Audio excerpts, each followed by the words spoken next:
it may well be that we begin to see pressure building up in the West to try and force the Ukrainians to negotiate. And if that happens, it's going to be very dangerous. It's going to be a very bad move, it has to be said, because what it would inevitably mean is that the Ukrainians would be going into any talks from a position of weakness.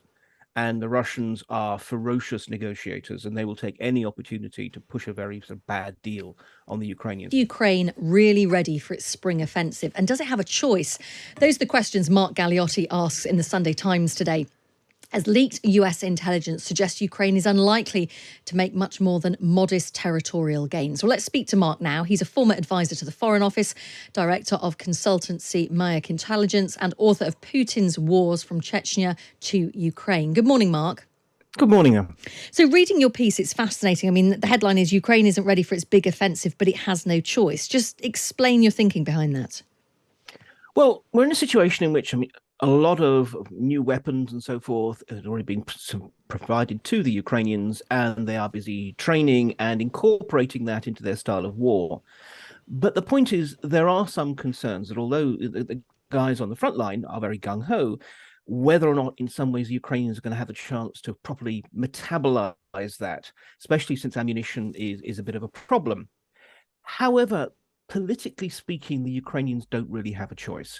I spent 6 months in Washington, D.C., and what was striking is how often the language almost of business cropped into conversations with US policymakers. And they were basically saying, we need to have some kind of return on investment.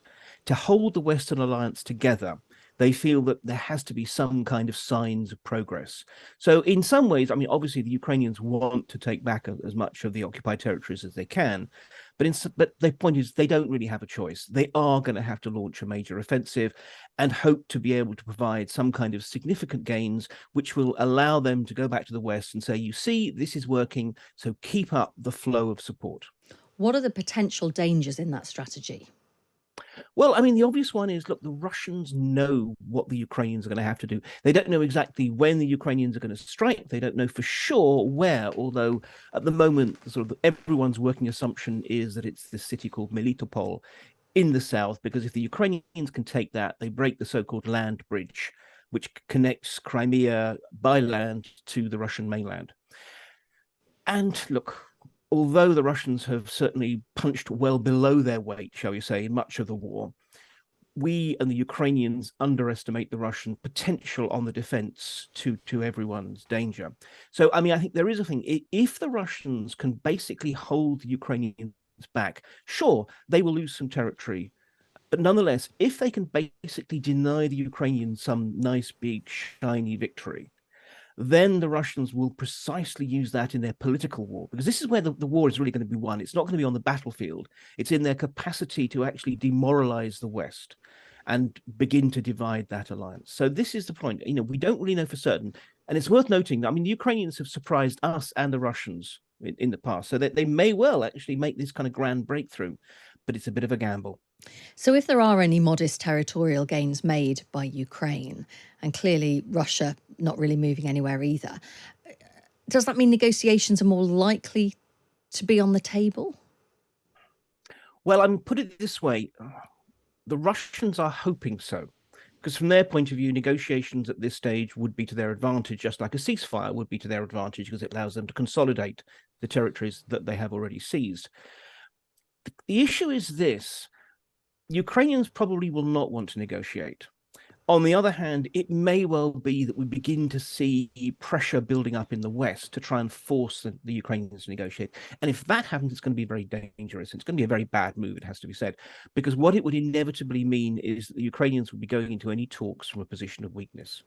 And the Russians are ferocious negotiators, and they will take any opportunity to push a very sort of bad deal on the Ukrainians. But that is the kind of fear. Now, again, I don't want to be too apocalyptic about it. In fact, so far, the story has actually been of an amazing and unexpected unity and determination in the West to continue to support the Ukrainians in their fight for their survival and their sovereignty. But nonetheless, these are the kind of concerns that were building up. There was a lot of triumphalism early in the year. And I think now we're beginning to see almost a sort of a swing of the pendulum back the other way. And people are now trying to manage expectations and say, look, things are probably not going to be quite so dramatic in the spring-summer campaign season as we might once have hoped. Is Russia still having a bit of a manpower problem? Yeah, absolutely. I mean, it's amazing, really. At the moment, Russia's cities are basically wallpapered with adverts trying to get people to sign up. And likewise, television and social media channels are full of sort of glitzy TV adverts, particularly ones that sort of show people in presumably intended to be dead end professions and telling them, you're a man, be one, getting them to sign up. It's not really working.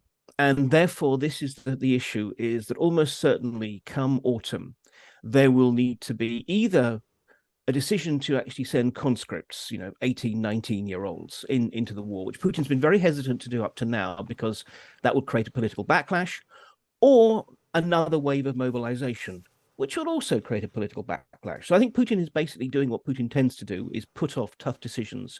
But I don't think it's going to be possible to continue to do that. Come autumn, some way or another, he will need at least a couple of 100,000 more troops. And what's China's role in all of this?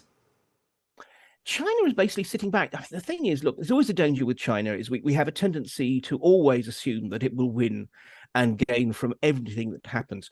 But in reality, this is a bit of a win-win for China. Look, if Russia is able to have any kind of success, the expectation is that will lead to a round of recriminations and uncertainties within the Western alliance, which will give China a chance to be a little bit more bullish. Conversely, if Russia loses, it will be in a weakened position and it will probably spiral more and more into China's orbit. So at the moment, China is sitting back. It's making it clear to Putin what it's not willing to accept. It's very, very cautious about the idea of nuclear weapons, for example. But on the other hand, it's positioning itself so that at some point in the future, it could swoop in as the deal maker that actually resolves this issue. Because, from Putin's point of view, he's more likely to be able to swallow some kind of deal, especially if it's a bad deal, coming from Beijing rather than, say, from Washington.